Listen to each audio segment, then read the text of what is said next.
Merhabalar arkadaşlar, hoş geldiniz kanalıma. Umarım iyisinizdir arkadaşlar. Bu açılımda aklınızdaki kişinin aklına geldiğiniz zaman sizinle ilgili ne düşünüyor, neler düşünüyor birlikte buna bakacağız. İki ayrı destem var. Siz odaklanıp seçin lütfen. Genel bir açılım olduğunu unutmayın ama sizin seçtiğiniz dışındaki diğer desteğiyle de faydalanma, onunla da uyumlanma şansınız vardır. Bakalım burada bilinçaltı destem ve enerji kartlarımda mevcut. Onlardan da faydalanmayı düşünüyorum. Akışa göre ilerleyeceğiz.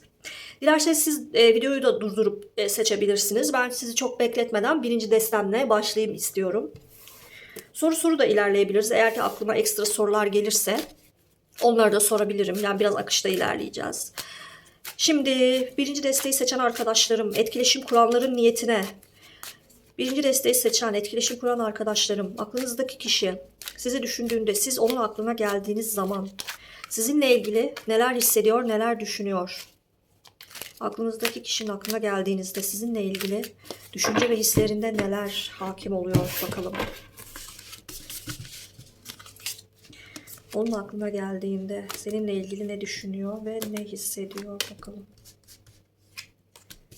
Bu biraz da bilinçaltıdır arkadaşlar. Hani size söylemediği, göstermediği duygu ve düşünceleri açığa çıkabilir burada.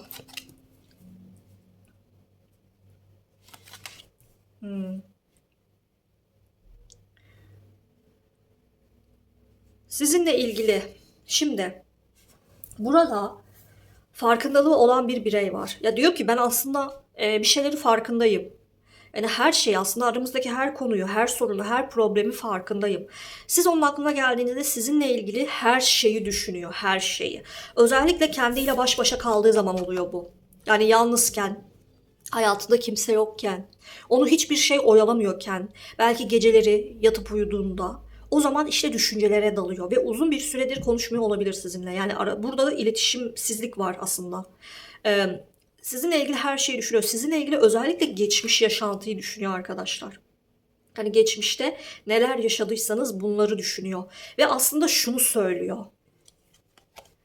O bana gerekeni veriyordu. Yani bu kupa beşlisi der ki bakın burada yani iki kupa var. Üçü devrilmiş ve bu kişi böyle boynunu bükmüş. Bu nedir? Yani burada aslında sizden aldığı sevgi, ilgi vesaire var. Ama burada yapılması gereken birkaç bir şey var ki diğer kupalarda tamamlansın. Bu kişi diyor ki yok ya işte verilenler bana yetmez ya da işte ben bir şey yapamam, yıkıldı hayallerim vesaire gibi bir duruma sokuyor kendisini. Aslında şöyle siz ona verdiğiniz vereceğinizde bu kişinin bir şeyler yapması gerekiyor mesela bir katkısa bulunması lazım. Ya da siz ona elinizden geleni verdiniz ama yok ya bana yetmedi ya da işte bu muydu vesaire böyle küçümsemiş olabilir. Ya da kendisi gerekeni yapmamış olabilir ve sizden beklemiş olabilir. Yani aslında aldıklarımın kıymetini bilmedim. Bana verdiklerinin kıymetini bilmedim mevzusu vardır burada. Hayaller aslında siz onun hayalindeki kişiymişsiniz. Hani sevgi, ilgi vesaire yani ne istiyorsam bana sunuyordu aslında. O benim hayalimdeki kişiydi. Sizinle ilgili bunları düşünüyor arkadaşlar aklına geldiğiniz zaman.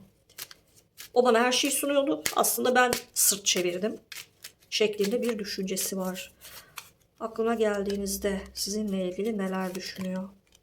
Evet, siz onun için çok emek harcamışsınız arkadaşlar. Belki uzunca bir süredir bu emeği harcamış olabilirsiniz. Siz onunla iletişim kuran, siz onunla sıcak ve samimi olan, siz verici bir insansınız. Yani çaba sarf ediyorsunuz, olgunsunuz, ne istediğinizi biliyorsunuz, emek harcamışsınız bu ilişki için.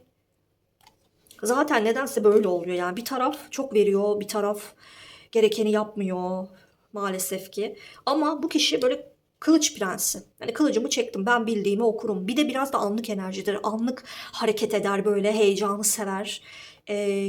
Yani duygusal değildir ama tutkuyla hareket eder. Ve üçlü ilişki. Bu kişi sizin kalbinizi kırmış arkadaşlar. Aranıza üçüncü kişileri sokmuş olabilir, sizi aldatmış olabilir ya da ekstra üçüncü durumları sokmuş olabilir. Mesela atıyorum rahat bir insandır, tamam mı? O bana her şeyi veriyor, ben keyfime bakayım demiş olabilir. Bu şekilde de kalbinizi kırmış olabilir. Tabii kılıç üçlüsü bize genelde aldatmayı verir. Yani bu kişi size bağlılık kurmamıştır, sadakat yoktur arada. Siz ona çaba harcamışsınızdır. O yine başkalarına yönelmiştir. Siz hep bekleyen taraf olmuşsunuzdur. Yani burada çaba harcadım. Ben de bekliyorum bir şeyler demişsinizdir. Ama bu kişi yok ya ben alacağımı aldım gidiyorum demiştir. Yani aslında bunları düşünüyor. O bana çok çaba harcadı. O bana çok değer verdi. Ben keyfime baktım. Ve sizin aslında tamamlanmış bu kişi. Yani sizinle tamamlandığını, bir bütün olduğunu, her anlamda sizinle tatmin olduğunu düşünüyor. Ama buna rağmen bildiğimi okudum ben diyor. Duygu konuşturmuyor henüz. Siz onun aklına geldiğinizde neler düşünüyor sizinle ilgili?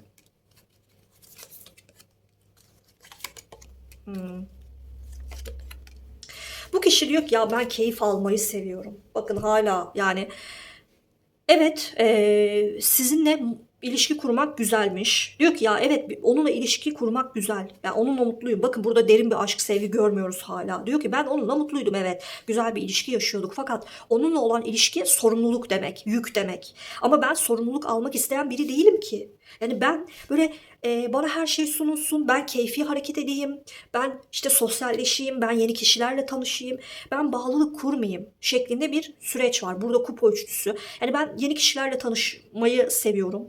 İşte birine bağlılık kuramıyorum. Ama onunlayken de mutlu oluyorum. Onun bana verdiklerini geri çevirdim diyor burada. Yani bu kişi diyor ki siz ona çok emek harcamışsınız. Öyle zamanlar olmuş ki her şeye rağmen siz yine ona adım atan taraf olmuşsunuz. Ama bu kişi yok ya diyor ben şey yaptım, sırt çevirdim. Şöyle arkadaşlar hepiniz için aynı olmayabilir. Şöyle bir versiyon da var burada.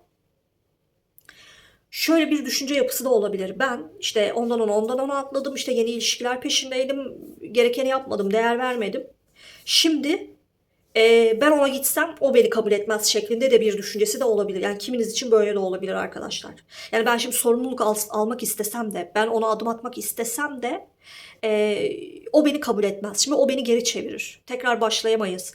Bunun sıkıntısını da yaşıyor olabilir. Çünkü burada kılıç dokuzlusu gözüme battı. Kılıç dokuzlusu şeydir. Bir şeyleri dert etmek, sıkıntı etmektir. Yani bu sıkıntıyı siz de yaşıyor olabilirsiniz. Bu kişi bunu da düşünüyor olabilir. Yani o benimle ilgili sıkıntı yaşıyor. O bana gelmek istiyor. Ama ben sorumluluk alamıyorum. Ve ben ekstra ilişkilere yönelen, aldığımı yeterli bulmayan bir insanım. O bunun sıkıntısını yaşadı benimle ilgili diye olabilir. İkincisi ben çok sıkıntı yaşattım bu kişiye. Sorumluluk almadım. Şimdi sorumluluk almak istesem de, adım atmak istesem de beni kabul etmez sıkıntısını da yaşıyor olabilir arkadaşlar. Bilinç altına bakalım. Bilinç altında siz bu kişinin aklına geldiğiniz zaman sizinle ilgili neler düşünüyor, neler hissediyor. Sonra da şeye bakacağım arkadaşlar. Bu kişi size adım atar mı? Yani ilişkinizde neler olur? Buna bakacağım. Potansiyele bakalım.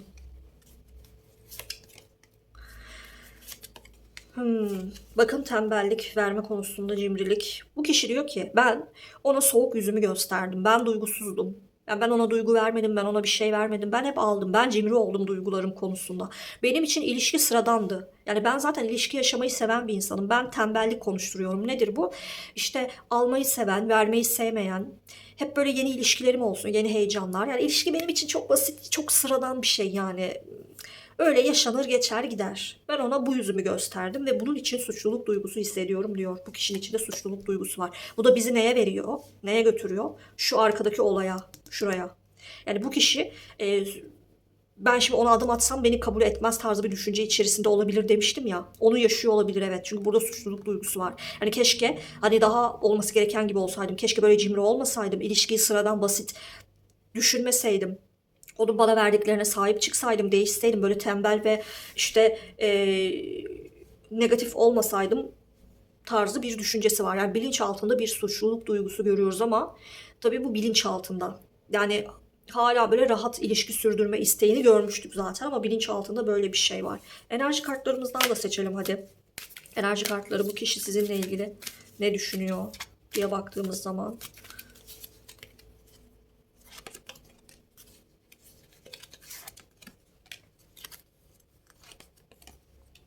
Enerjilerde şöyle bir şey var arkadaşlar. Farkındalık var ve bir eyleme geçmem gerek. Bir eylem lazım. Şefkatli bağlantı. Şefkatli bağlantıda hep soğuk yüzünü görmüştük ya. Ve burada suçluluk duygusu hissediyordu ya. Enerjide şöyle bir şey var. Enerjiler diyor ki ben suçluluk duygusu hissediyorum. Ben ona hep soğuk yüzümü gösterdim. Ben ona şefkatli olmalıydım. Yani o bana verdi sevgisini, ilgisini.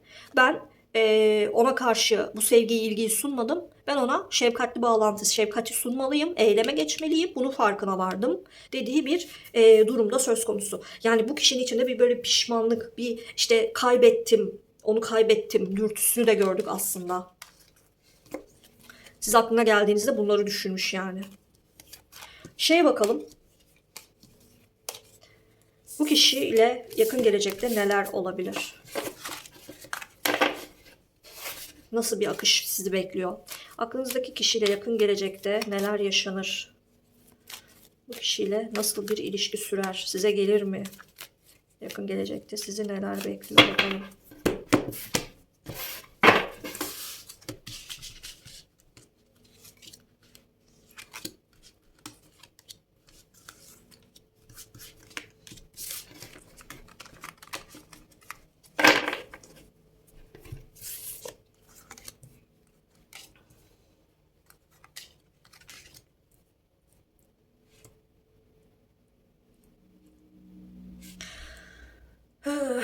Arkadaşlar bu kişi çok zor biri ya. Yani hep böyle ben istiyorum, ben bekliyorum kafası var. Ya tamam, bilinç altında gördük yani, hadi düşünüyorsun, suçluluk hissediyorsun, neden bunu adam gibi eyleme dökmüyorsun?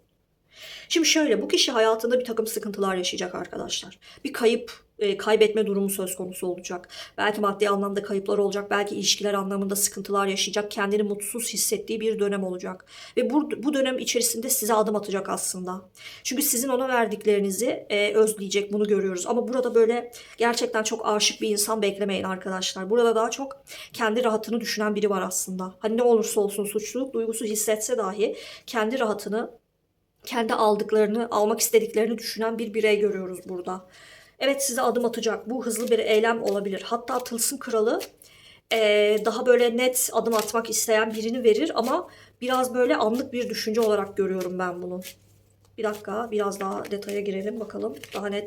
Daha net böyle derine inelim. Daha net cevaplar alalım istiyorum. Şimdi yanlış bir şey söylemek istemiyorum.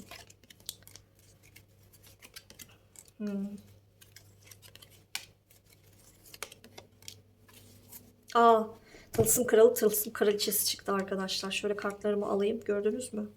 Alt alta da koyayım hatta. Tamam. Arkadaşlar şöyle bir şey var. Bu kişi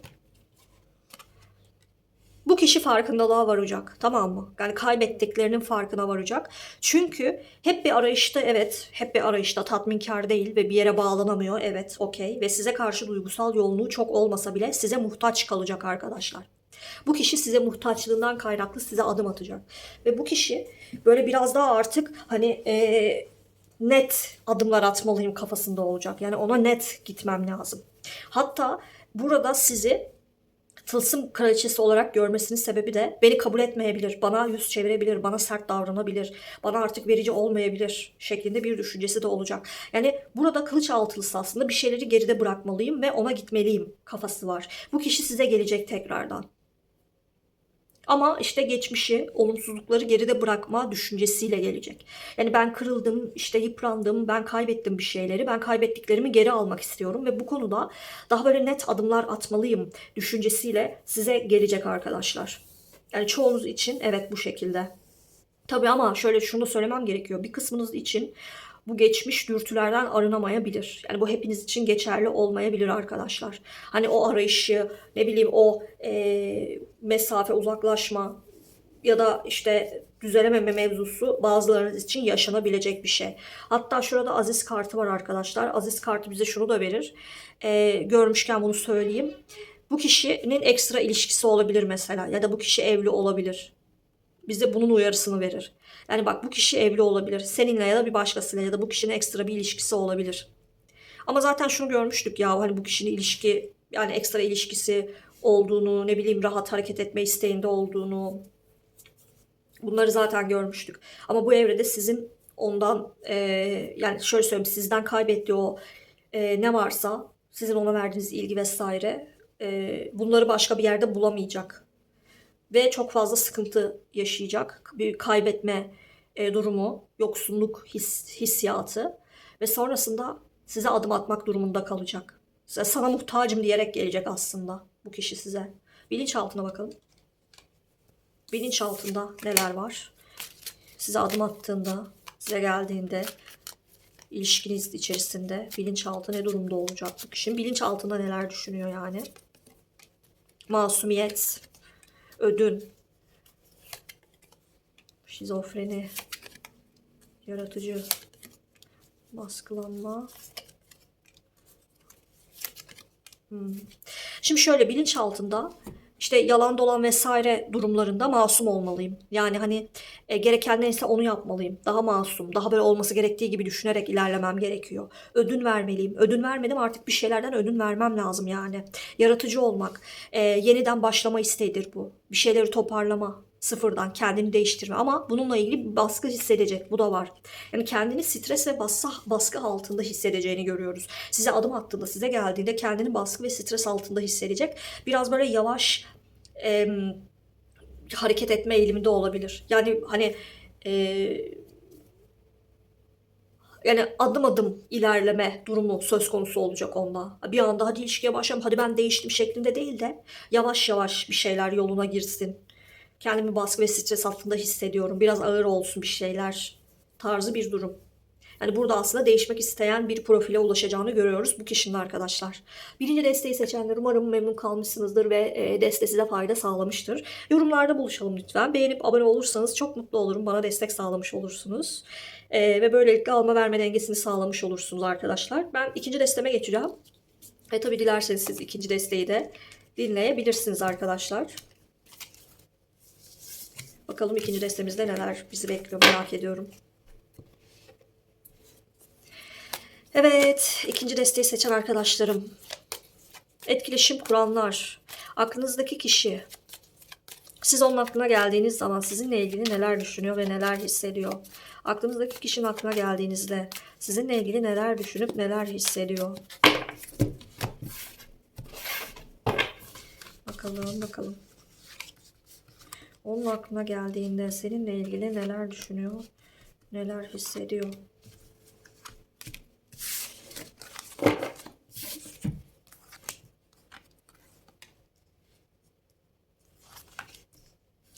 Şimdi şöyle, bu kişi bir muhakeme aşamasında. Bir yandan aslında mahkeme gerçek anlamda bir mahkemeyi verebilir. Belki gerçek anlamda bir mahkeme süreciniz vardır. Eğer böyle bir durum yoksa sizinle ilgili konuları kendi içinde muhakeme ediyor. Kendi içinde düşünüyor ve burada aslında bir haksızlık durumu var. Yani sizi üzmüş, sizi kırmış bu kişi. Belki sizi uykularınızdan etmiş. Sizin üstünüzde çok fazla baskı kurmuş. Bunu da düşünüyor. Yani ben ona haksızlık ettim. Ben onu çok üzdüm, çok kırdım. Şu an bana karşı sert ve soğuk olabilir diye bir düşüncesi var. Çünkü burada güç kartı sizin artık belki de bu olumsuz durumdan arındığınızı, yani artık bu kişiye boyun eğmeyeceğinizi ya da artık o kadar üzülmüyorum, yani ben kendi başıma da mutluyum, ben artık güçlüyüm tarzı böyle sert ya da mesafeli bir duruş sergilemiş olduğunuzu da söylüyor. Ya böyle bir duruşunuz var gerçekten, ya da bu kişi bunu düşünüyor. Yani ben onu çok üzdüm, çok kırdım, şimdi bana karşı cephe almıştır, bana karşı serttir tarzı bir durum var. Ve bu kişi size adım atmak istiyor arkadaşlar. Bu kişi sizi merak ediyor aslında. Yani şu anda nasıl acaba? Bensiz nasıl? Bensiz mutlu mu? Ve yüksek ihtimal düşündüğü şey şu: benleyken çok huzursuzdu ve mutsuzdu. Şu an bensiz o çok mutlu tarzı bir düşüncesi var. Sizi takip ediyor olabilir. Eğer ki maddi hayatınızda, işinizde, gücünüzdeyseniz, hayatınız akışı çok güzel gidiyorsa ya da ona bu tarz bir izlenim veriyorsanız, ya bak ben onu izliyorum, takip ediyorum, merak ediyorum. Onun hayatı bensiz çok güzel gidiyor. Bensiz nasıl bu kadar güzel ve mutlu olabilir tarzı bir düşüncesi var. Yani burada aslında sizi merak eden, sizi özleyen, böyle bir gözleyen bir şahıs var. Sizinle ilgili neler düşünüyor aklınızdaki kişi? Siz onun aklına geldiğinizde sizinle ilgili neler düşünüyor? Dedim ya, sizi merak ediyor diyor, gördünüz mü bak. Sizi merak ediyor, sizi gözlüyor, takip ediyor. Sosyal medyadır, çevredir vesaire, artık nereden takip edebiliyorsa. Belki uzun süredir iletişiminiz yok, belki uzun süredir kopuş var aranızda muhtemel. Ama sürekli düşündüğünü görüyoruz. Ne yapıyor, ne ediyor, merak ediyorum, adım atmak istiyorum. DNK'sı yeni başlangıçlardır. Adım atmak istiyorum ama kararsızım durumu var burada. Yani burada kupa yedilisi aslında şunu verir: önümde çok fazla seçenek var benim. Yani sen varsın, başka konular var. tercih yapamıyorum, ne yapsam bilmiyorum ya da işte seni düşünüyorum ama adım atmak istiyorum ama nasıl adım atabilirim? Çok fazla düşünüyor bu kişi aslında. Burada kesinlikle bir özlem var arkadaşlar.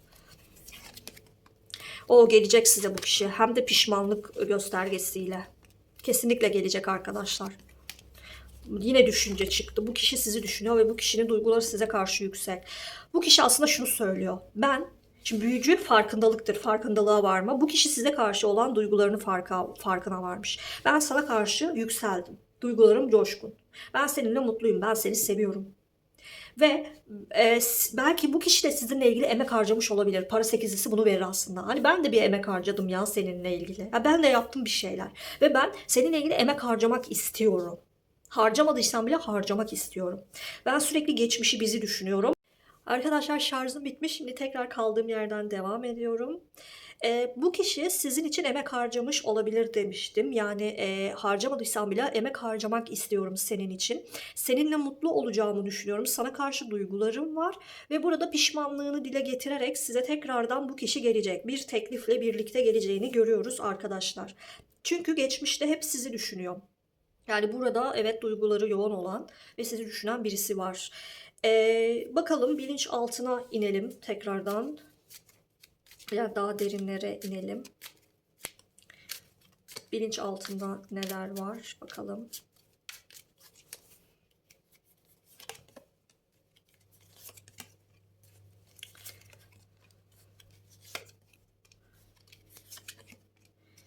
Evet. Zihnen kendini baskı altında hissedecek arkadaşlar. Farkındalığa varacak çünkü.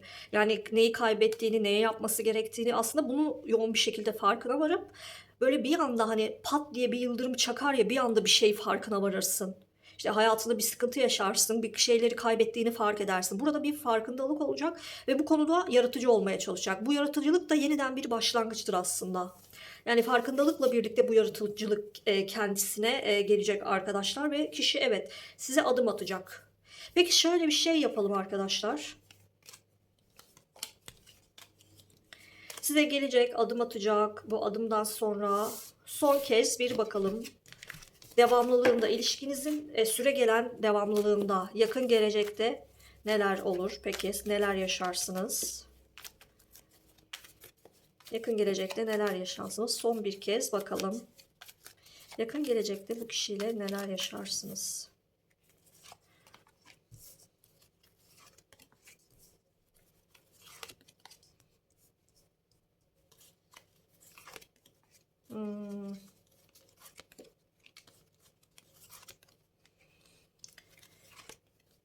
Arkadaşlar çatıştığınız bir süreç yaşayabilirsiniz bu kişiyle. Yani bir yüzleşme. Zaten bu kişi gelecek demiştim ya. Ama bu kişi size geldiği zaman bir yüzleşme yaşayabilirsiniz. Yani sizi aldattıysa işte sen beni aldattın bak böyle şeyler oldu işte ben sana nasıl güveneyim şeklinde. Bu kişiyle bir çatışma hali olabilir. Ya bu kişi size gelmenin yollarını arayacak ama. Yani hem kararsız olacak, ne yapsam bilemiyorum diyecek. Böyle seçenekleri düşünecek. Fakat burada bir adım olacak, yük taşıyacak sırtında. Yani aslında geçmişteki olumsuzlukların yükünü devam ettireceğini söyleyebilirim. Yani hayatınıza girdikten sonra bir yüzleşme, bu yükü sürdürme, bu yükten arınmaya çalışma, geçmişin olumsuzluklarından arınmaya çalışmanın aslında bir yolunu bulmaya çalışacak diyebilirim.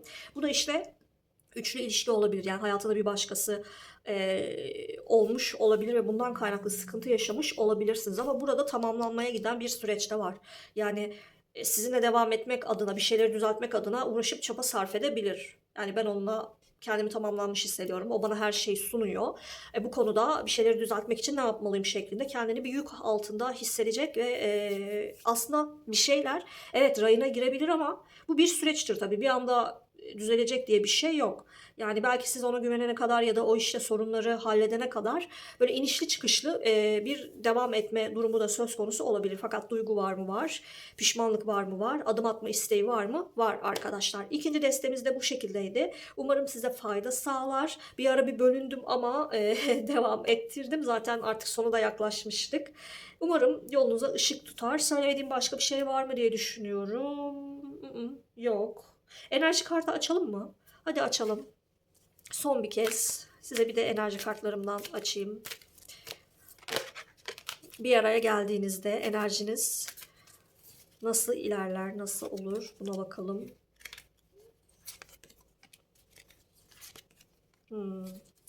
Evet, yani bir araya geldiğinizde şu sorunlar, problemler aşıldığı takdirde biraz güç olsa da yani hemen aşılmayacak olsa da bu ilişki bereketli olur diyor kartlar. Yani enerji anlamında tamamlanma, bereket, işte ilişkinin takdir görmesi, mutluluk, bir şeylerin düzelmesi mümkün olabilir arkadaşlar. Tabii işte bu sorunları aşmaya bağlı. Şimdi tabii ki de ikinci desteği seçenler hepiniz aynı şeyi yaşayacak değilsiniz ama büyük oranda zaten bu kişi farkındalığa varacak, bir şekilde size adım atacak ve bir şekilde sorunların üstesinden gelmeye çalışacak. Ve geldiğinde de aslında aydınlığa erişeceksiniz diyebilirim. Hani mutlu anlar, mutlu zamanlar ve bereket, ilişkide bereketlenme söz konusu olacak.